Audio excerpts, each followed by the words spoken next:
হযরতে মকবুল আহমদ শারহিন বলেন, আমি এই চিন্তা করতে করতে আমার যখন বয়স 65, আমার এলাকার সব মানুষ আমাকে ধরেছে, এ মকবুল তুমি শরীয়তের বিধান লঙ্ঘন করতেছ, বিবাহ করো না। আমাদের এলাকায় এমন বয়স্ক কোনো মানুষ নাই যেই মানুষটা বিবাহ করে নাই, তুমি তাড়াতাড়ি বিবাহ করো। হযরতে মকবুল আহমদ শারহিন বলে, আমি এলাকার মানুষের চাপের মুখে পড়ে গেলাম। তারা আমাকে বলতে লাগলো আমি যেন বিবাহ করি। আমি তাদের কথা শুনলাম, আমি তাদের কথা শুই না বিবাহ বন্ধনে আবদ্ধ হয়ে গেলাম। আমার বিবাহ হইল, কিন্তু আমি মকবুল আহমদ শারহিন বিবাহ করার পরে আমার স্ত্রীকে নিয়ে আমি যখন বাসরালয়ের মধ্যে প্রবেশ করলাম, বাসর ঘরে প্রবেশ করে আমি আল্লাহর কোরআন নবীর হাদিস মোতাবেক আমার স্ত্রীর সঙ্গে মেলামেশা কইরা আমি সুন্দর করে আমার বিছানার মধ্যে শোয়া।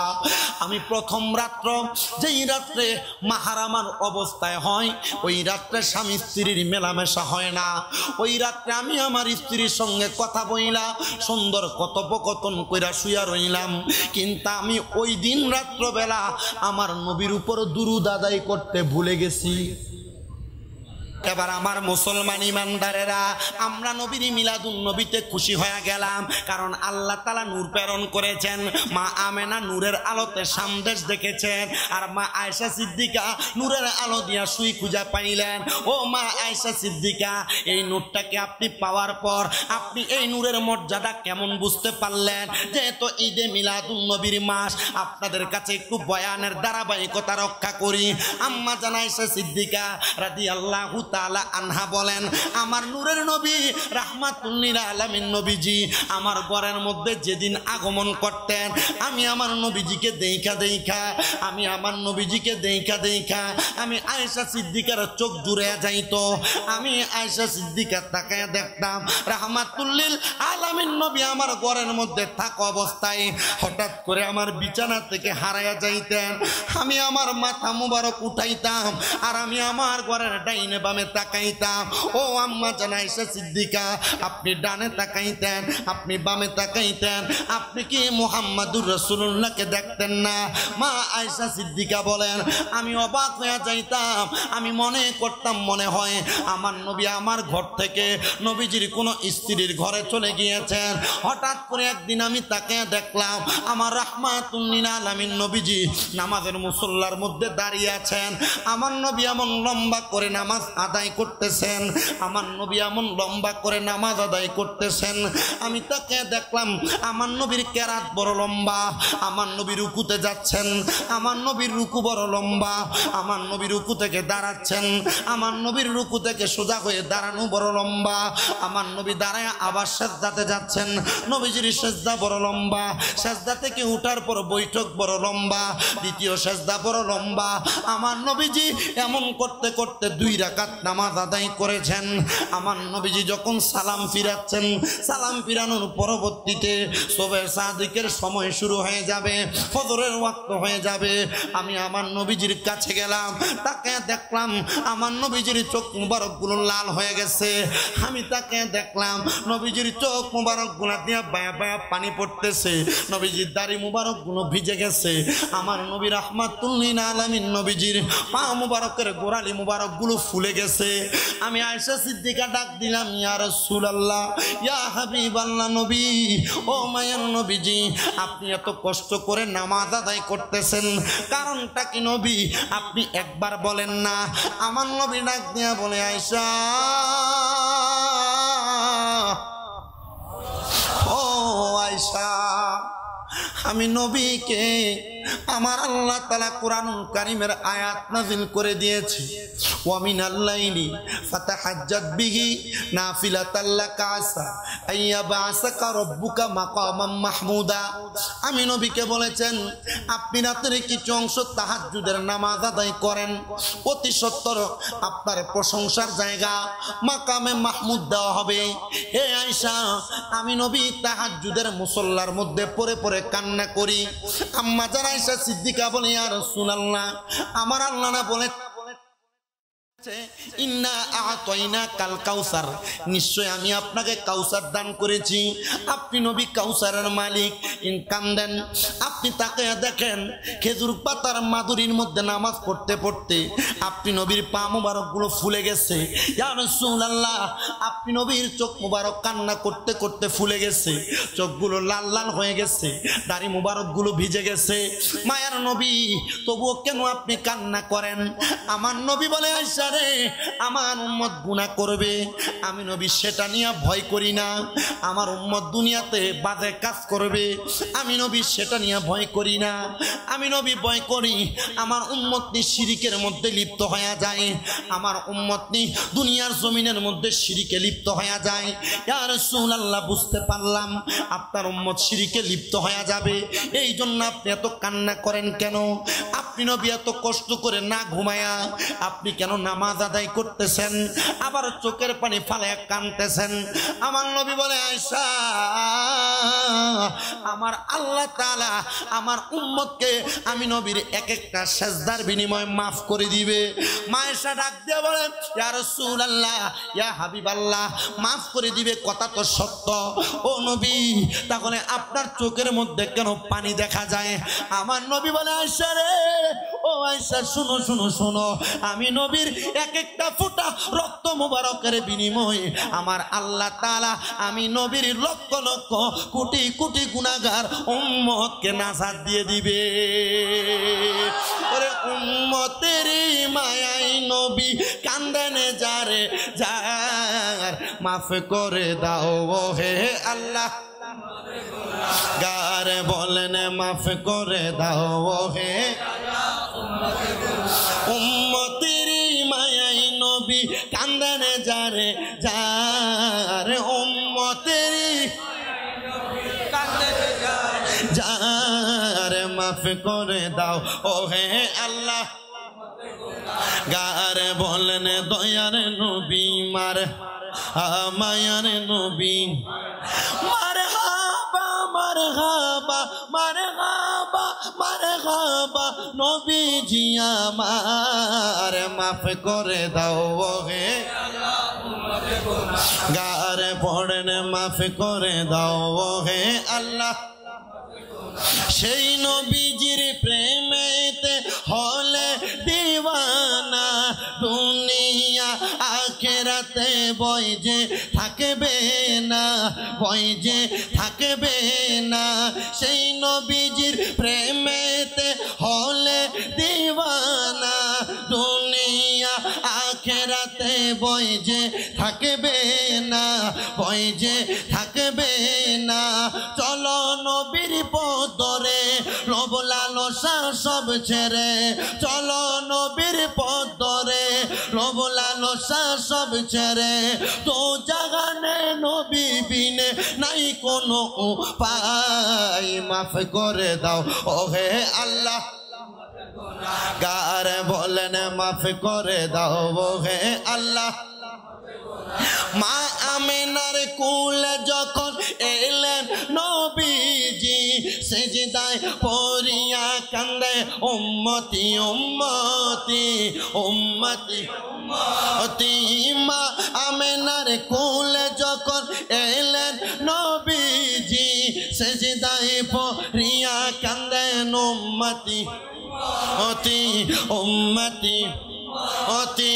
বলেন আল্লাহ রাব্বানা, মাহবুব আমার শোনো না, বলেন মাহবুব আমার শোনো না, গুনাহগার উম্মতের জামিন পাকে সারো আর, মাফ করে দাও হে আল্লাহ গার, পড়েন মাফ করে দাও হে আল্লাহ উম্মতে গুনাহগার। হায়রে উম্মতের মায়াই নবী কান্দানে যারে যার, উম্মতের যার, মাফ করে দাও ও হে আল্লাহ মা আয়েশা সিদ্দিকা ডাক দিয়ে বলে, ইয়া রাসূলুল্লাহ, আপনি তো ফজরের নামাজ আদায় করেন, আপনি তো যোহরের নামাজ আদায় করেন, আপনি তো এশারের নামাজ আদায় করেন, আসর মাগরিব এশা সব নামাজ আদায় করেন, তাহলে আপনি কেন তাহাজ্জুদের সালাত আদায় করেন? আমার আল্লাহ বলেছেন, আপনি নবী তাহাজ্জুদের সালাত আদায় করলে আপনি নবীকে মাকামে মাহমুদ দান করবে। মা আয়েশা সিদ্দিকার প্রশ্নের জবাবে আমার নবী কান্দে আর ডাক দিয়া কয়, গো আয়েশা সিদ্দিকা, আমি নবী কেন কান্না করি আর তাহাজ্জুদের নামাজ পড়ি তুমি কি জানো? আমি যখন ক্রন্দনরত অবস্থায় আমার কাছে আল্লাহ তাআলার ফেরেশতা হযরতে মুআল্লিমুল মালায়েকা জিবরাইল আগমন করেছে। জিবরাইল আমিন আমার নবীজির সামনে। প্রশ্ন করি, ইয়া রাসূলুল্লাহ, আপনি কান্না করেন কেন? আপনাকে আমার আল্লাহ তাআলা অত্যন্ত মর্তবাওয়ালা একটা সালাত দান করছেন। সালাতের নাম সালাতুত তাহাজ্জুদ। বলেন না সালাতুত তাহাজ্জুদ। হ্যাঁ, এখানে অনেকে আছেন প্রবাসী ভাই, বিদেশ যাওয়ার জন্য অনেক চেষ্টা করেন, যাইতে পারেন না। অনেকে আছেন আপনি চাকরি করেন কিন্তু আপনার কামাই বরকত হয় না। অনেকে বসেছেন আপনার স্ত্রীর গর্ভে সন্তান আসে না। অনেকে আছেন মহা মুসিবত বিপদে পড়ে আছেন, উদ্ধার হতে পারতেছেন না। আমি আপনাকে বলবো সবচাইতে বড় নেয়ামতওয়ালা সালাত সালাতুত তাহাজ্জুদ। পৃথিবীতে যত আউলিয়া কারাম, হযরতে কাতাল সাউনি ওলি না, ইমাম শেরে বাংলা ওলি না, গৌসুল আজম মেজবান্ডারি ওলি না, যত আউলিয়া কারাম আছে, আমি আমার জীবনে 288 জন আল্লাহর ওলির জীবনী ফার্স্ট টু লাস্ট পড়ছি। পড়ার পর দেখলাম এই 288 জন আল্লাহর ওলি তাহাজ্জুদ নামাজ পড়ে ওলি হয়েছেন। ওনাদের জীবনের শ্রেষ্ঠ ইবাদতের মধ্যে একটা ইবাদত হলো তাহাজ্জুদের সালাত। আপনি আল্লাহর প্রিয় হয়ে যাবেন শুধু 5 ওয়াক্ত নামাজ পড়ে? আল্লাহর প্রিয় হওয়ার জন্য 5 ওয়াক্ত সালাতের পাশাপাশি তাহাজ্জুদের সালাত। বলেন কিসের সালাত? আপনাদের কি কষ্ট হচ্ছে? চিন্তা করতেছে হুজুর মাহফিল মিলাদুন নবীর আমাদেরকে সালাত কাঁধে তুলে দিচ্ছেন। আরে আব্বা, সালাত আদায়ের মাধ্যমে রাহমাতুল লিল আলামিন নবী মিলাদ হয়েছে মানুষকে সালাত শিখানোর জন্য। কথা বলে না ঠিক কি না? রহমতের নবীর দুনিয়াতে আগমন হয়েছে মানুষকে সাওম শিখানোর জন্য, রোজা শিখানোর জন্য। তা আপনি তো এগুলা শিখছেন ঠিক, নামাজ ঠিক, রোজা ঠিক, মিলাদুন নবী ঠিক, সুদও ঠিক। কি কথা বলে না? হ্যাঁ, আছে না? ঠিক নাই? আচ্ছা, তাহলে মাহফিল কমিটি ভালো আছে, আলহামদুলিল্লাহ পড়েন, আল্লাহ কবুল করেন, পড়েন আমিন। তাহলে সন্তান হয় না কিসের সালাত? সন্তান হয় না কিসের সালাত? রুজি ইনকাম হয় না কিসের সালাত? বিপদে পড়ে আছেন কিসের নামাজ? অভাবে পড়ে আছেন কিসের নামাজ? মুসিবতের মধ্যে পড়ে আছেন কিসের নামাজ? কখন পড়ে? যোহরের সময়, মাগরিবের সময়, আসরের সময়, ফজরের আগে। মারহাবা, আরো জোরে কন্যা মারহাবা। মুসলমান, আমার নবী রাহমাতুল লিল আলামিন নবী বলে, জিবরাইল আমার সামনে দাঁড়ায় রইলেন। জিবরাইল আমি নবীকে প্রশ্ন করি, ইয়া রাসূলুল্লাহ, ইয়া হাবিবাল্লাহ, নবী গো, আপনি নবীজি কেন এমন ভাবে কান্না করেন? আপনি নবীর চোখ মুবারকের এক ফোঁটা পানি যখন নিচে পড়েছে, আমার আল্লাহ তাআলা আমি জিবরাইলকে ডাক দিয়ে বলছে, রে জিবরাইল, আমার নবীজি ক্রন্দন করে, আমার নবীজির আর এক ফোঁটা পানি যেন মাটির মধ্যে না পড়ে। আমি আল্লাহ তাআলা এই মুহূর্তে আদেশ করলাম, আমার হাবিবুল্লাহ নবীকে জিজ্ঞাসা করো আমার নবী কোন কারণে কান্না করে। এবার আপনারা সাধারণ জনতার কাছে আমার প্রশ্ন, আল্লাহ বান্দার অন্তরের খবর জানে কি জানে না? তো জিবরাইলকে কেন বললো? জিবরাইলকে কেন বললো? তার মানে এটার জন্য সাক্ষী রাখতেছেন, আল্লাহর জন্য সাক্ষী মকবুল নয়, আল্লাহর জন্য সাক্ষী লাগবে না। কিন্তু আল্লাহ কেন রাখতেছেন? কারণ আমার আল্লাহ তাআলা জিবরাইলকে দেখায়া, কারণ জিবরাইল মুআল্লিমুল মালাইকা, সব ফেরেশতার শিক্ষক। ফেরেশতারা না বলছিল আমাদেরকে আর খলিফাদেরকে যেন দুনিয়াতে না পাঠায়, কারণ ফেরেশতারা জানতো আমরা মারামারি করবো, ভাই ভাইয়ের গলাতে ছুরি চালাইমু, একজন আরেকজনের মাথা ফাড়াইমু। ওই সময় আমার আল্লাহ তাআলা একজন বান্দার উসিলায় 1,00,000 1 কোটি 1 million 1 billion 1 trillion crore crore উম্মতকে বান্দাকে মাফ করে দিবে। ও জিব্রাইল, আমার বন্ধু মুস্তাফারে যা জিজ্ঞাসা করো আমার বন্ধু মুস্তাফা কেন কান্না করে। জিব্রাইল আমিন আইসা প্রশ্ন করি, ইয়া রাসূলুল্লাহ, কান্না করার কারণ কি? আমার নবী কয়, বিষয় চাও, হালাল কোন বিষয়ে চাও, আমার আল্লাহ তাআলা তোমাদেরকে তা দান করে দিবে। জোরে সোরে পড়ি সুবহানাল্লাহ। তখন থেকে আমার আল্লাহ তাআলার বান্দারা তাহাজ্জুদ গুজারি হয়ে গেছে। এমন একজন তাহাজ্জুদ গুজারি বান্দা যার নাম হযরতে মকবুল আহমদ সেরহিন্দি। মকবুল আহমদ সেরহিন্দি বলেন, আমি আমার জীবনে কোনোদিন তাহাজ্জুদ বুঝ হওয়ার পর কাজা করি নাই। কি কাজা করে নাই? তাহাজ্জুদ। কি কাজা করে নাই? তাহাজ্জুদ। ফজর, যোহর, আসর, মাগরিব, এশা কোন দিক দিয়ে যায় আমি মৌলবীরও খবর থাকে না, সাধারণ পাবলিকেরও খবর থাকে না। আর হযরতে মকবুল আহমদ সেরহিন্দ বলেন, আমি কখনো তাহাজ্জুদ কাজা করি নাই। এ মুরব্বী বাবারা, মিলাদুন নবীর মাহফিলে বসায়া নবীর একটা খাস ইবাদত আজকে শিক্ষা দিয়ে এখান থেকে বিদায় নিব। আমি কয়েকদিন আগে কিনা বলে এটা রিজার্ভ বাজার, রাঙ্গামাটি রিজার্ভ বাজার, আমার কুদ্দুস ভাই ওসিয়া কমিটির কি সভাপতি, ওনারা ওয়ার্ডের মারহাবা পড়েন না, ওসিয়া কমিটির সভাপতি। তারপরে আমার আর কাতানা শফিউল আছে না, এরা আসছে ওইখান থেকে, আলহামদুলিল্লাহ দোয়া করবেন এদের জন্য। আমি ওইখানেও তাহাজ্জুদ নামাজের ফজিলতের কথা 10-15-20 মিনিট বলে দিয়ে গেছিলাম, ঠিক না? আমি বলে দেই কেন জানেন? কারণ আমি আমার এলেম কালামের জোরে কথা বলতে পারি না। আমি মাত্র কামেল 2য় বর্ষে, মানে আবার কামেল ফিকার শেষ পরীক্ষা দিয়ে ফাইনাল পরীক্ষা দিব, কুমিল্লা ইউনিভার্সিটিতে বাংলা অনার্স ফাইনাল হবে, কিন্তু আমি আমার এলেমের যুদ্ধে আমি কথা বলতে পারি না। আমি এতটুকুর জোরে কথা বলি যে আমি আমার উস্তাদদের শিখানো কয়েকটা মর্তবাওয়ালা আমলের ওয়াজ করার কারণে, ইমানের পাওয়ার তো আছে, মর্তবাওয়ালা আমলের ওয়াজ করার কারণে আল্লাহ আমার দেশে বিদেশে ঘুরাচ্ছে। আমি এতটুকু বলতে পারি, আমি আমার এলেমের জোরে কথা বলি না, কারণ আমার বিন্দু পরিমাণ এলেম নাই। আপনাদের এলাকার মসজিদের মুয়াজ্জিন সাহেবের আমার থেকে ভালো এলেম আছে, আমার এলেম ক্ষুদ্র, আমি এই এলেম দিয়ে কথা বলতে জানি না। তবে যা বলবো, যে কথাটা মনে হবে আপনি মানলে আপনার উপকার হবে, আপনি এই কথার উপর আমল করবেন, পড়েন ইনশাআল্লাহ। কারণ এই মাহফিল যে লাখ টাকা খরচ করে গরু 2টা জবাই করে করতেছেন, এটার লাভটা কি হবে? এটার সফলতা কি? সফলতা তখন যখন আজকের ওয়াজ শোনার পর মানুষ এটাকে আমলে বাস্তবায়ন করবে। কথা বলে না? ঠিক আছে না? আমলে বাস্তবায়ন করলে মাহফিল সফল হবে। আল্লাহ কবুল করেন, পড়েন আমিন। আর মুহাব্বতের আওয়াজে পড়েন আমিন। হযরতে মকবুল শাহ সেরহিন্দি বলেন, এ দুনিয়ার মানুষের দলেরা, আমি কোনোদিন তাহাজ্জুদ কাজা করি নাই। তার মানে ফজর, যোহর, আসর, মাগরিব, এশা এগুলো রেগুলার পড়তেন, তাহাজ্জুদ কাজা করেন নাই। মকবুল আহমদ সেরহিন্দ বলেন, আমার মনে বড় আশা, এই তাহাজ্জুদ নামাজ যেই নবীর কারণে আসলো, ওই নবীকে একবার দেখব। মদিনা মদিনা আসে কম মিনের ঠিকানা, বলেন মদিনা মদিনা আসে কম মিনের ঠিকানা, বলেন মদিনা মদিনা আসে কম মিনের ঠিকানা। হায়রে দিদার চেয়ে কাঁদো তোমরা, দিদার চেয়ে হও না নবীর দিওয়ানা, মদিনা মদিনা আসে কম মিনের ঠিকানা, বলেন মদিনা মদিনা আসে কম মিনের ঠিকানা। বাবা জালালউদ্দিন সুয়ুতি ৭৫ বার দেখল নবীজি, হায়রে এতবার দেখিও নবী তৃপ্তি তাহার হলো না, মদিনা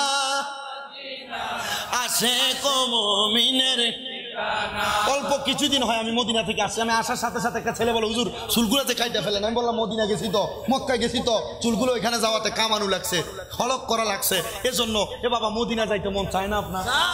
আসে কম মিনের ঠিকানা বিশ্বাস হয় না আপনার? বহু মৌলবীরা যারা বাংলাদেশে এসে বেদাত ফতুয়া দেয়, নবীর রওজার কাছে কিছু চাওয়া যাবে না, আমি দেখতেছি মদিনা শরীফের রওজার একবারে যে দিক দিয়ে বের হয় বাবে জিব্রাইল, এদিক দিয়ে দাঁড়ায় দাঁড়ায় কান্দে। আরে আমি কইলাম এই মৌলবী সাহেবরা না বাংলাদেশে ফতুয়া দেয়, নবীর রওজার দিকে কিছু খাওয়া যাবে না, নবীর কাছে যাওয়া যাবে না। এ মৌলবী সাহেব এখন তুই রওজার দিকে ভিড়া ভিড়া কান্দে, তার মানে বোঝা যায় নবীর রওজাতেও কিছু কথা, নবীর রওজাতেও কিছু। তো মদিনা যাইতে চাই কারা কারা? হাত তুলে দেখায়। এই দুইটা হাতকে নবীর রঙের পতাকা বানানোর পরে মদিনা মদিনা আসে কম মিনের ঠিকানা, বলেন মদিনা আসে কম। আরে দিদার চেয়ে কাঁদো তোমরা, দিদার চেয়ে হও না নবীর দিওয়ানা, মদিনা মদিনা আসে কম মিনের ঠিকানা, হায়রে মদিনা মদিনা আসে কালো হাফসি বেলালে ভালোবাসলো ওই পাগলে রে, ইসলামের প্রথম মুয়াজ্জিন, ইসলামের প্রথম মুয়াজ্জিন বানাইলেন রাব্বানা, মদিনা আসে কম মিনের ঠিকানা, বলেন মদিনা আসে কম মিনের ঠিকানা। মকবুল শের হিন্দি বলেন জগতের মানুষ, যে তাহাজ্জুদের নামাজ আমি কাজা করি নাই, আমার বড় শখ হইল আমি ওই তাহাজ্জুদ নামাজ যেই নবীর কারণে পাইলাম, আমি ওই নবীকে একবার স্বপ্ন দেখার জন্য, ওই নবীর দিদার পাওয়ার জন্য। বলেন ও আমার গাবতলের বাবারা, রাঙ্গুনিয়া চট্টগ্রামের বাবারা, আমরা সবাই ওই নবীর দিদার পাইতে চাই কি চাই না? ডাক দিয়া বলে রে, আমি নবীর দিদার পাওয়ার জন্য তিনটা আমল করতাম, তিনটা আমল করতাম। ও মকবুল আহমদ শেরহিন্দ, আপনি কোন তিনটা আমল করতেন? বলে এক নাম্বার, 5 ওয়াক্ত নামাজের পরে আমি আমার নবীর উপরে বেশি বেশি দুরূদ শরীফ আদায় করতাম। 2 নাম্বার আমল, আমি আমার নবীর দিদার পাওয়ার জন্য তাহাজ্জুদের নামাজ পড়তাম। 3 নাম্বার আমল, আমি যখন ঘুমাইতে যাইতাম, আমি ঘুমাইতে যাওয়ার আগে আমার নবীর উপরে একটা দুরূদ পড়তাম। ও মকবুল আহমদ শেরহিন্দ, আপনি কোন দুরূদ পড়তেন? বলে ওই দুরূদ হলো সাল্লাল্লাহু আলাইকা ইয়া রাসূলুল্লাহ, অন্য কোনো বড় দুরূদ না, ছোট্ট একটা দুরূদ পড়তাম, সাল্লাল্লাহু আলাইকা ইয়া মুহাম্মদ, সাল্লাল্লাহু আলাইকা ইয়া রাসূলুল্লাহ। মকবুল আহমদ শেরহিন্দ বলেন, আমি প্রত্যেক দিন আমার নবীজির উপর দুরূদ পড়ে পড়ে ঘুমাইতাম, প্রত্যেক দিন নামাজের পরে দুরূদ পড়তাম, প্রত্যেক দিন আমি আমার রহমতের নবীর দিদার পাওয়ার জন্য তাহাজ্জুদের নামাজ আদায় করতাম। কিন্তু আমার কপাল বড় মন্দ, আমার বয়স 65 হয়ে গেছে, আমার বয়স ভারী হয়ে গেছে, আমি আমার নবীর দিদার পাই না। আমার এলাকার মানুষ আমারে মন্দ বলে। বলে কেন মন্দ বলে? তারা আমারে বলে বয়স 65 হয়ে গেছে, এখনো পর্যন্ত মকবুল আহমদ শেরহিন্দ বিবাহ করে নাই, একটা সন্তান নাই, বিবাহ করে নাই, দুনিয়ার জমিনে ফরজ ইবাদত করে নাই। ও মকবুল আহমদ শেরহিন্দ, তুমি বুঝি নবীর এত পাগল, নবীর জন্য পাগল হইয়া তুমি বিবাহ করো নাই, কারণটা কি বলবানি রে মকবুল আহমদ শেরহিন্দ? উনি বলেন অন্য কোনো কারণ না, কারণ আমার মনের ভিতরে একটাই ইরাদা, আমি যদি বিবাহ করি, আমি যদি সাংসারিক জীবনের মোহে মায়ায় পড়া যাই, আমি আমার নবীর উপর দুরূদ আদায় ঠিক মতো করতে পারবো না। আর আমার নবীর দিদার আমি কেন পাই নাই? যদি আল্লাহর কাছে বলি, আল্লাহ যদি বলে আমি দুনিয়ার মায়ায় পইরা, পরিবারের মায়ায় মোহে পইরা আমি বেশি দুরূদ পড়তে পারি নাই, এই জন্য নবীর দিদার পাই নাই, আমি এই জন্য দুনিয়াতে বিবাহ করতেছি না। নবীর দিদার পাওয়ার জন্য নামাজ পড়তো, সালাতুত তাহাজ্জুদ, তাহাজ্জুদের নামাজ। কিন্তু এই বিয়ে করার কারণে এই দিন রাত্রে তাহাজ্জুদ পড়ার দুরূদ শরীফ পড়তে ভুলে গেছে। আপনি চিন্তা করে দেখছেন? দুনিয়ার মোহ, দুনিয়ার মায়াই কিন্তু আমাদেরকে ইবাদত থেকে দূরে রাখে, ঠিক না? বাড়িতে বিবাহ লাগছে, দেখেন গান বাজনা, ডিজে পার্টির কনসার্ট প্যাকেজ সব হচ্ছে, হয় কি হয় না? বিবাহের অনুষ্ঠান, গায়ে হলুদে ডিজে পার্টির কনসার্ট হয় না? এদিকে হয় না? মুশাহারা হয়, মারহাবা পড়েন। আলহামদুলিল্লাহ, যারা মুশাহারা করে তাদেরকে ধন্যবাদ, আল্লাহর পক্ষ থেকে উত্তম জাযা। আপনারা গান বাজনা বন্ধ করছেন। তবে যদি গান বাজনা হয়, মনে রাখবেন এই বিবাহের মাধ্যমে যে সন্তান জন্মগ্রহণ করবে এই সন্তান আমার মনে হয় না মা বাপরে বাদ দিবে। এই সন্তান মা বাবার বাধ্যগত সন্তান হবে আমার মনে হয় না, কারণ যে বিবাহে শুরুই হয়েছে হারাম কাজ দিয়া, প্যাকেজ দিয়া, গান বাজনা দিয়ে। এই বিবাহের মাধ্যমে সন্তান আগমন করলে এই সন্তান কি হবে না, মা বাবার বাধ্যগত সন্তান হবে না। এজন্য বাধ্যগত সন্তান বানানোর জন্য আগে আপনি আপনার বিবাহের মধ্যে, আগে আপনার পরিবারের মধ্যে, আপনার এলাকার মধ্যে যে বিবাহ হচ্ছে প্যাকেজ, ডিজে পার্টির কনসার্ট, এগুলো বন্ধ করতে হবে। কথা বলেন না ঠিক কিনা? যদি আপনার এলাকায় বন্ধ থাকে পুরো রাঙ্গুনিয়াতে বন্ধ হতে হবে, পুরো রাঙ্গুনিয়াতে বন্ধ থাকলে পুরো চট্টগ্রামে বন্ধ করতে হবে। আর যদি বন্ধ না হয় এই বিবাহের মাধ্যমে সন্তান মা বাবার বাধ্যগত সন্তান হবে না। আল্লাহ আপনি সমাজকে ইসলামমুখী সমাজ বানিয়ে দেন। আরো জোরে পড়ে। তাহলে আমাদের বিবাহ, আমাদের সুন্নতে খাতনা, আমাদের এলাকার যত রকমের অনুষ্ঠান হোক না কেন, নাকফুরানি কানফুরানি বহু অনুষ্ঠান হয়, হয় কি হয় না?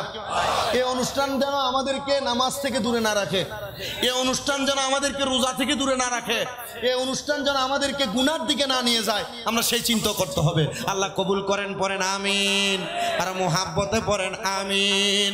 হযরত মকবুল আহমদ শারহিন বলেন, আমি এবার যখন ঘুমায় গেলাম, এই ঘুমের মধ্যে আমি হঠাৎ করে তাকায়া দেখলাম আমার চোখের সামনে কে যেন সাদা রঙের পোশাক পরা, মাথার উপর এমন কাপড় দেওয়া, আমি ওনাকে চিনি না, কিন্তু ওনার কাপড়ের ভিতর থেকে এমন একটা নূরের আলোক রশ্মি বের হচ্ছে যে আলোক রশ্মি আমার চোখের মধ্যে লাগার কারণে আমি অবাক হয়ে যাচ্ছি।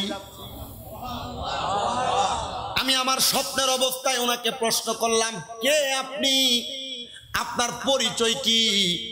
উনি আমাকে বলতেছে, এ হযরতে মকবুল আহমদ শারহিন, এ শারহিন, তোমার কাছে আমার আবদার, প্রতিদিন তুমি আমি নবীর উপর দুরূদ আদায় কইরা ঘুমাইতা, আজকে কেমনে আমি নবীর দুরূদ আদায় না করে স্ত্রীর মায়ায় পড়ে ঘুমায়া গেলা?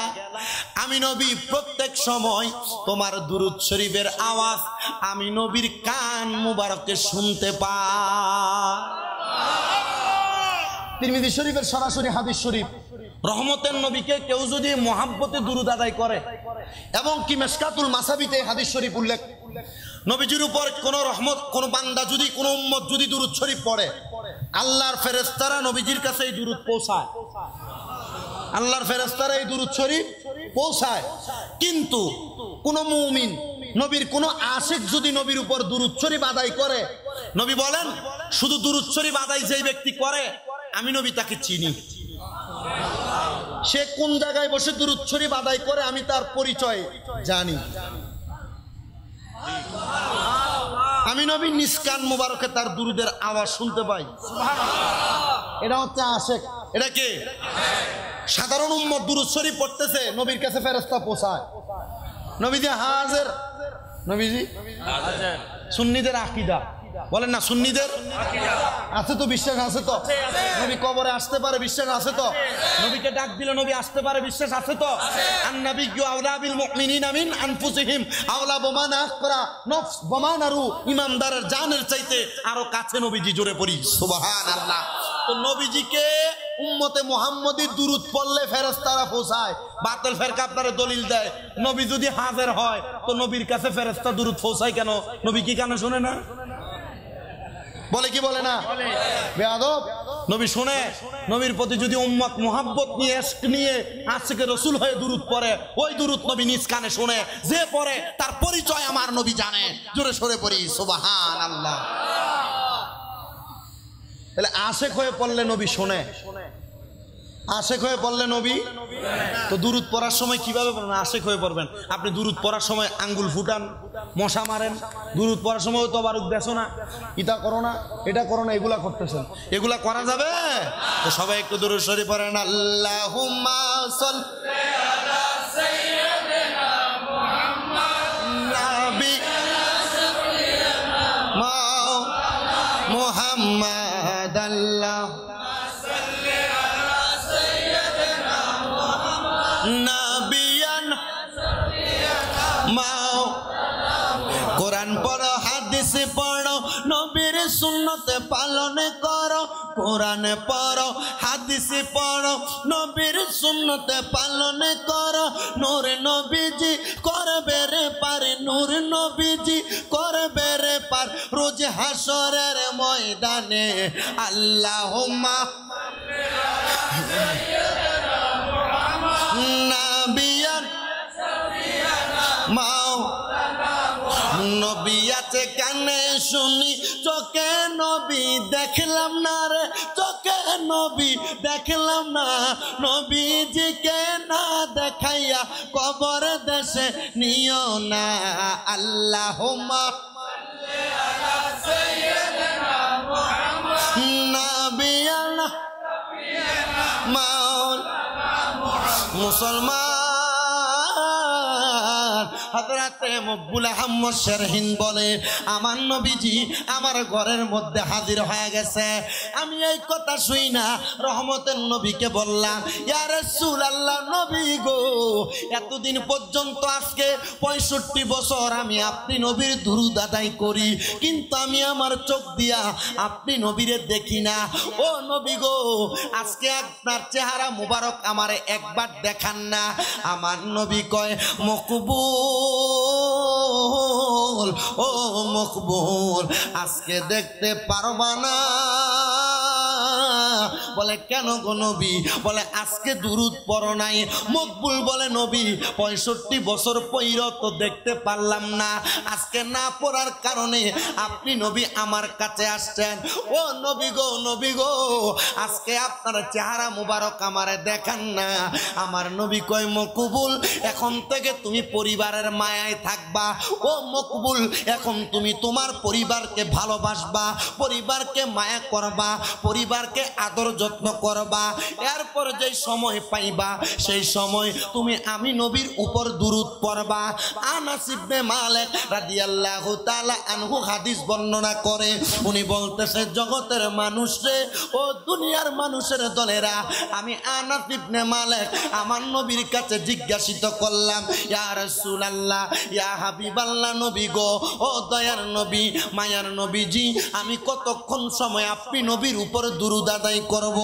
আমার নবীজিকে বললাম ইয়া রাসূলুল্লাহ আমি আমার সারাটা সময়কে দুইটা ভাগে বিভক্ত কইরা অর্ধেক সময় আপনার উপর দুরূদ পড়ব অর্ধেক আমি দুনিয়াতে কাজকর্ম করব আমার নবী পড়ে আলহামদুলিল্লাহ তবে এর চাইতে বেশি পড়লে ভালো আনাস ইবনে মালিক কই ইয়া রাসূলুল্লাহ আপনি নবীর জন্য আমি আমার পুরাটা সময় তিনটা ভাগ করব আমি তিনটা ভাগের দুই ভাগ আপনি নবীর উপর দুরূদ পড়ব আরেক ভাগ দুনিয়ার কাজে কাটিয়ে দেব আমার নবী বলে আলহামদুলিল্লাহ এর চাইতে বেশি হলে ভালো আনাস ইবনে মালিক কই ইয়া রাসূলুল্লাহ ও মায়ার নবী আমি তাইলে 4 ভাগ করব এক ভাগ আপনি নবীর উপর 3 ভাগ আপনি নবীর দুরূদ আরেক ভাগ আমি দুনিয়াবি সময়ের জন্য আমার নবী কয় আলহামদুলিল্লাহ এর চাইতে বেশি বললে ভালো হাদিসের বর্ণনাকারী বর্ণনা করে বলে আনাস ইবনে মালিক পরবর্তী উত্তর দেয় ইয়া রাসূলুল্লাহ যদি পুরা সময় আপনি নবীর উপর দুরূদ পড়লে ভালো হয়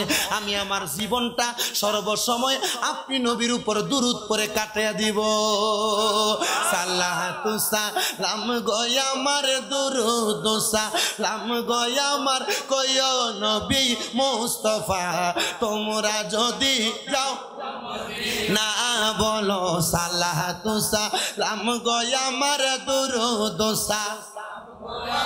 কয় নবী মুস্তাফা তোমরা যদি মদিনা মদিনা তোমরা যদি যাও গো হ্যাঁ বলো তোমরা যদি ওরে মদিনা শরীফের মাঝে আরে স্বর্ণের কি মিম্বর আছে গো আরে সে মিম্বরে খুতবা দিতেন সে মিম্বরে খুতবা দিতেন দিনের নবী মুস্তাফা তোমরা যদি সালাতু সালাম গো আমার দুরূদ কয় নবী মুস্তাফা তোমরা যদি যাও মদিনা আমি এই মিম্বর আমি আমার নিজ হাত দিয়ে ভাবে মুছছি রিয়াজুল জান্নাতে প্রবেশ কইরা যখন 2 রাকাত নামাজ পড়ছি মুতোয়ারা বলতেছি আল্লাহ হাজি তাড়াতাড়ি বাড়িতে বলতেছে। আমি এখানে দাঁড়াই, আমার সাথে আমার লন্ডনে থাকে আমার এক আব্বাজান মঞ্চেস্টারে, উনি আমাকে, আমি ওনার সাথে গেছিলাম হজে। তো উমরাতে যাওয়ার পর আমার আব্বাজান উনি পুলিশের সাথে কথা বলে, আমি মিম্বর এবং একটা পিলার আছে, এই পিলারের মাঝখানে ঢুকে গেছি। ঢুকে আমি আবার আল্লাহু আকবার বলে নামাজে দাঁড়িয়ে গেছি। কারণ আমাকে রিয়াজুল জান্নাতে বেশিক্ষণ নামাজ পড়তে হবে। কেন পড়তে হবে? আমি বেশিক্ষণ নামাজ পড়তে পারলে, কারণ আমার নবীজি বলছেন মা বাইনা বাইতি মিম্বারি রওজা তুমি রিয়াদিল জান্নাহ। নবীজির রওজা থেকে নবীজির হুজরা মুবারক পর্যন্ত যে জায়গাটা রিয়াজুল জান্নাহ, জান্নাতের একটা টুকরা, জান্নাতের একটা অংশ। এজন্য নামাজে দাঁড়াইছি, 2 করে 8 রাকাত নামাজ পড়ছি। আলহামদুলিল্লাহ। জোরে পড়েন, জোরে। আমার এক ভাই আছে হানিফ ভাই, উনি এখন ওই জায়গায় আছে। ওনার কাজ হলো রিয়াজুল জান্নাহ পরিষ্কার করা। উনি মাঝে মাঝে একবার দৈনিক একবার হইলো কল দেয়, দিয়া জান্নাত রিয়াজুল জান্নাহ পরিষ্কার করে। আল্লাহ রাসূলের রওজা আমার ফোন দিয়া দেখায়, প্রত্যেক সময় দেখায়, প্রত্যেক সময় দেখায়। আমি চিন্তা করলাম ইয়া রাসূলুল্লাহ, জীবনে একবার দেখার শখ ছিল, আর রাসূলের রওজার সামনে দাঁড়িয়ে বলছি ইয়া রাসূলুল্লাহ বারবার যেন আপনার রওজা দেখতে পারি, আপনি সেই কবুল করেন। আমি চিন্তা করলাম মনে হয় হানিফ রে দিয়ে আল্লাহ কবুল করাইছে, বারবার দেখায়। এর বাড়ির মধ্যে আল্লাহ রাসূলের রওজা মুবারক মুসার যেই কি বলে এই তো টাওয়ালগুলো এর বাড়িতে আছে। আলহামদুলিল্লাহ পড়বেন না? বাংলাদেশের বহু হাদিস আপনারা যখন যায় রিয়াজুল জান্নাতে একবার যাওয়ার পর তৃপ্তি মিঠায় না, তো তৃপ্তি যখন মিঠায় না, এর সাথে পরিচয় হলে আরেকবার ঢুকাই দেয়। ঢুকতে হবে, তখনও ওইখান দিয়ে ঢুকার ব্যবস্থা করে দেয়। আলহামদুলিল্লাহ পড়েন না? আপনি চিন্তা করে দেখছেন কি মোহাব্বত। আমি চিন্তা করি আর ভাগ্য কত ভালো। আমার কয় ভাই আমি আমার জীবনে কি করছি জানি না, হয়তো এমন কোন নেক আমলের কারণে আল্লাহ তাআলা আমারে এই রিয়াজুল জান্নাহ পরিষ্কার করার দায়িত্ব দিয়েছে। আপনি চিন্তা করে দেখছেন রিয়াজুল জান্নাহ পরিষ্কার করে, আপনি চিন্তা করে দেখছেন আল্লাহ রাসূলের রওজা মুছে, রাসূলের পাকের রওজার উপর দিয়ে একটা ফাঁকা দেখেন না, ফাঁকা একটা দড়ির মতো নাইমা আছে। এর এক ভিডিও আছে, রিয়াজ এই আল্লাহ রাসূলের রওজা মুবারকের যে দড়ি, এটা দিয়ে ধইরা নামছে, নাইমা এগুলাকে মুছছে, পরিষ্কার করছে। এর ভাগ্য কত ভালো, নসিব কত ভালো। আমি চিন্তা করে দেখছেন। আমি আল্লাহর কাছে বলি বারবার, আল্লাহ আমাদেরকে বারবার নেন, আর যদি সম্ভব হয় মদিনাতে মরণ দিয়েন, যদি সম্ভব হয় জান্নাতুল বাকিতে আমার দাফন দিয়ে। এছাড়া দুনিয়ার জীবন জিন্দিগি সব নরমালি চলবে আপনার। ওরে মদিনা শরীফের মাঝে আরে স্বর্ণের একটি মিম্বর আছে রে, আরে সে মিম্বরে খুতবা দিতেন, সে মিম্বরে খুতবা দিতেন দিনের নবী মুস্তাফা। তোমরা যদি যাও গো মদিনা, বলেন সালাতু সালাম গো আমার দরুদ সালাম গো আমার কয় নবী মুস্তাফা। তোমরা যদি যাও গো মদিনা, বলেন তোমরা যদি যাও গো মদিনা, সালাতু সালাম গো আমার দরুদ সালাম গো আমার কয় নবী মুস্তাফা। তোমরা যদি যাও গো মদিনা, আরে মদিনা শরীফের মাঝে আরে স্বর্ণের একটি মিম্বর আছে গো, আরে সে মিম্বরে খুতবা দিতেন দিনের নবী মুস্তাফা। তোমরা যদি যাও গো মদিনা, তোমরা যদি যাও গো মদিনা, মুসলমান হযরতে মকবুল আহমদ শারহিন বলেন, আমার নবী আমার কাছে এই কথা বলে বিদায় হয়ে গেছে। নবী আমার বলেছে পরিবারকে সময় দেওয়ার জন্য, পরিবারকে মায়া করার জন্য। আমি আমার পরিবারকে সময় দেই, আমি আমার পরিবারকে মায়া করি। পরিবারকে যখন সময় দেই, আমি যখন মায়া করি, আমি আমার নবীর দিদার আর পাই না। আমার বয়স যাইতে যাইতে 75 বয়স, যাইতে যাইতে 80 বছরে উপনীত হয়ে গেছে। রাহমাতুল লিল আলামিন নবীজি, মদিনার কামলিওয়ালা দয়াল নবী আমারে আর দেখা দেয় না। আমার একটা সন্তান জন্ম নিছে যার বয়স 16 বছর বয়স। আমার সন্তান জন্মের পর থেকে আমি সুলতান মকবুলকে দেখেছে। আমি আমার নবীজির জন্য বড় পাগল পারা। আমার স্ত্রী আমার সন্তান জন্ম দেওয়ার পর ইন্তেকাল করেছে। ইন্তেকাল করার পরে আমি আর বিবাহ করি নাই। আমি আমার স্ত্রীর জন্য ধৈর্য ধারণ করেছিলাম। আমার নবী বলে, দুনিয়াতে কোনো স্বামীর যদি স্ত্রী মারা যায়, ওই স্বামী যদি তার স্ত্রীর কথা চিন্তা করে আর বিবাহ না করে, আমার আল্লাহ তাআলা ওই স্বামী স্ত্রীকে জান্নাতের মধ্যে আবার বিবাহ করাবে। বিবাহ করা না জায়েজ না? জায়েজ। কিন্তু যদি কোনো স্বামী তার স্ত্রীর জন্য ধৈর্য ধারণ করে দুনিয়া জীবনটা মোহাব্বতে কাটায় দেয়, তাহলে আল্লাহ তাআলা এই জামাই বলে আবার জান্নাতে বিয়ে করাবে। আবার কোন স্ত্রী স্বামী ইন্তেকাল করার পর বিবাহ ইদ্যত পালনের পর 4 মাস 10 দিনের পর জায়েজ। 4 মাস 10 দিন কোনো মহিলার স্বামী যদি মারা যায়, মাসালা কিন্তু কোনো মহিলার স্বামী মারা গেলে 4 মাস 10 দিন পরে ওই মহিলা ইদ্যত পালন করবে। 4 মাস 10 দিন ঘরের বাইরে বের হবে না। ইদ্যত পালন করার পর এই মহিলা আবার বিবাহ বসতে পারবে। কিন্তু যদি কোনো মহিলা বিবাহ না বসে তার স্বামীর মোহাব্বতে পরবর্তী জীবন অতিবাহিত করে, আল্লাহ তাআলা ওই মহিলাকে তার স্বামীর সাথে জান্নাতে আবার বিবাহ করাবেন এবং ওই মহিলাকে জান্নাতি 40 জন হুরের সরদারিনী বানায়া তার স্বামীর খেদমতে অভিযুক্ত করে রাখবে।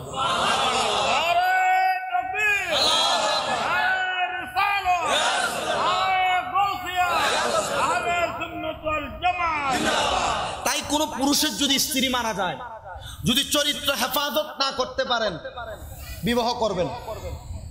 এখনকার সন্তান বাবার মানে মা ইন্তেকাল করার পর বাবাকে বিবাহ করায় না, ওই ভয়ে। কোন ভয়? সম্পত্তির ভাগ দিয়ে দেওয়া লাগবে, ঠিক না? এই চিন্তা করছেন? তার মানে বোঝা যায় আপনার ভিতরে রিজিকের মালিক আল্লাহ এই বিশ্বাস নাই, আপনার ভিতরে কুফরি আছে। কি আছে? এখনের সন্তান বাবা মারা যাওয়ার পর মা ইদ্যত পালন করার পর মাকে অন্য পুরুষের সাথে বিবাহ দিতে চায় না, যদি কোনো সন্তান জন্ম নেয় আর যদি সম্পত্তির ভাগ চায়, ঠিক না?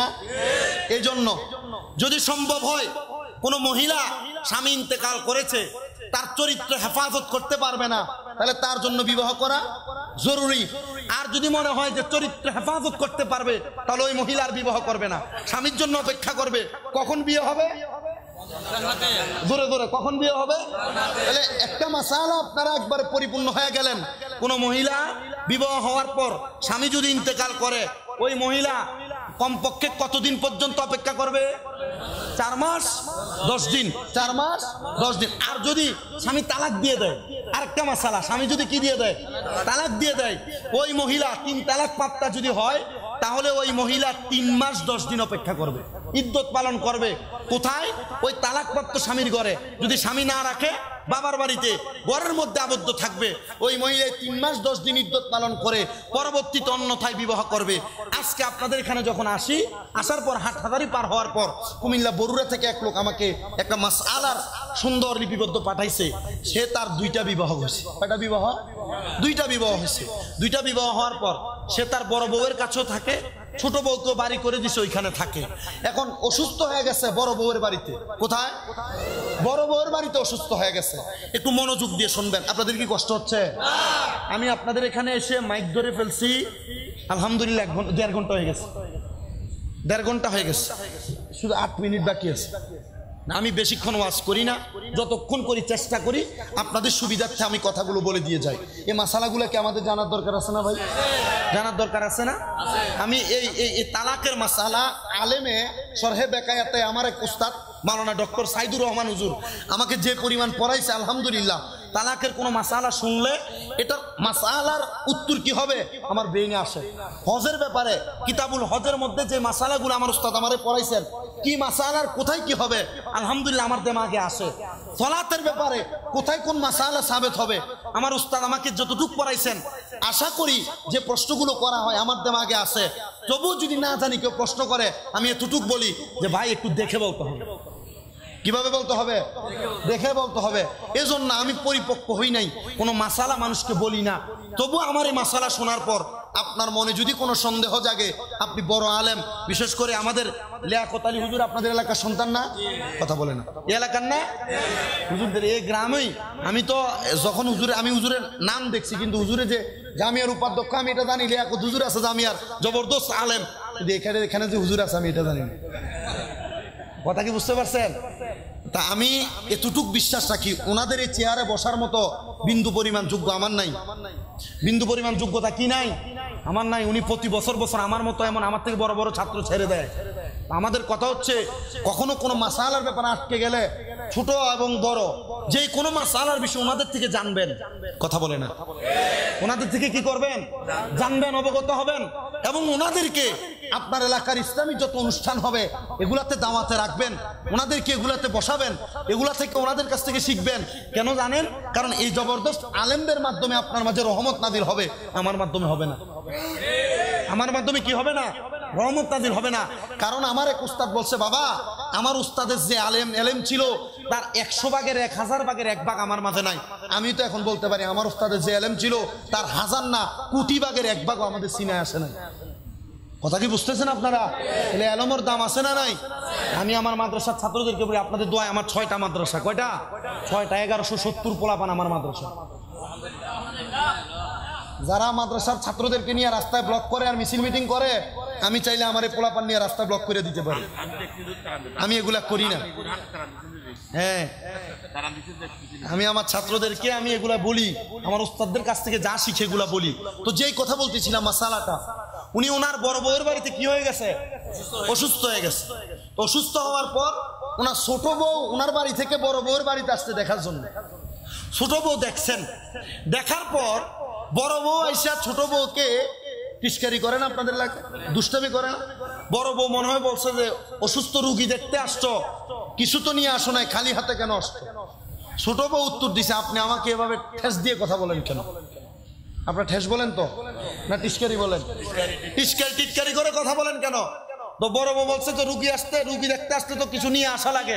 আসলে রুগী দেখতে গেলে কিছু নিয়ে দেওয়া সুন্নাত, তো নিয়ে আসা লাগে, আপনি আনেন না, এই জন্য বলছি। এটা করার মাধ্যমে দুইজনের মাঝে কিলিয়ার ঘুষাঘুষি লাগছে। আমি দেখার পর দুইজনকে আলাদা করে আমি আমার বড় বউকে একটা দিছি, ছোট বউকে একটা দিয়ে আলাদা করছি। আলাদা করার পর আমি আমার বড় বউয়ের আচরণ উগ্রতা দেখে আমি তাকে 3 কথা 3 তালাক দিয়ে ফেলছি। 5-6 সেকেন্ডের মধ্যে আমি 3 তালাক বলে ফেলছি। হুজুর, কিন্তু আমার তো রাগের মাথায় হয়ে গেছে, এখন আমি এই বউ নিয়ে সংসার করতে চাই, এই বউ নিয়ে সংসার করতে চাই। হুজুর মাসালা কি?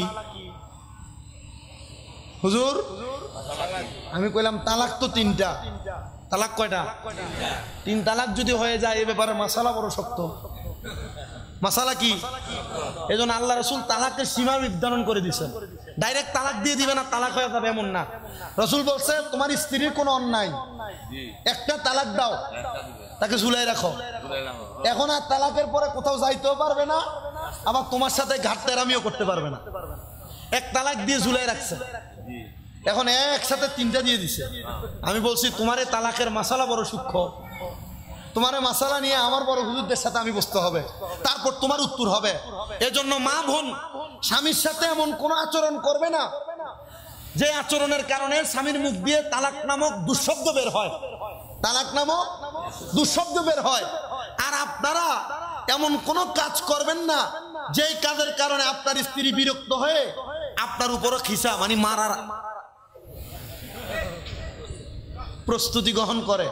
আপনি করেন না? লবণ তরকারিতে একটু কম হলে তো আপনি মুখ বেড়াই খেয়েছেন, তরকারির বাটি মেলা মারেন, এটা কোন খাসিয়ত? কি আছে না? বউ ফিরাই এমন লোক কি এলাকায় আছে কিনা? এমন বহু লোক আছে। কি ভাই এগুলা বলে না? আছে না এমন বহু লোক? আপনাদের কি কষ্ট হচ্ছে বাবা? আমি কিন্তু আমার ওয়াজ শেষ করে গুছাই ফেলতেছি, শুধু আপনাদেরকে মাসালাটা বলার জন্য একটু সময় লেট করলাম। আপনাদের কষ্ট হলে বিদায়। বাবু রূপফট লইছে নি? ঠিক আছে, আলহামদুলিল্লাহ।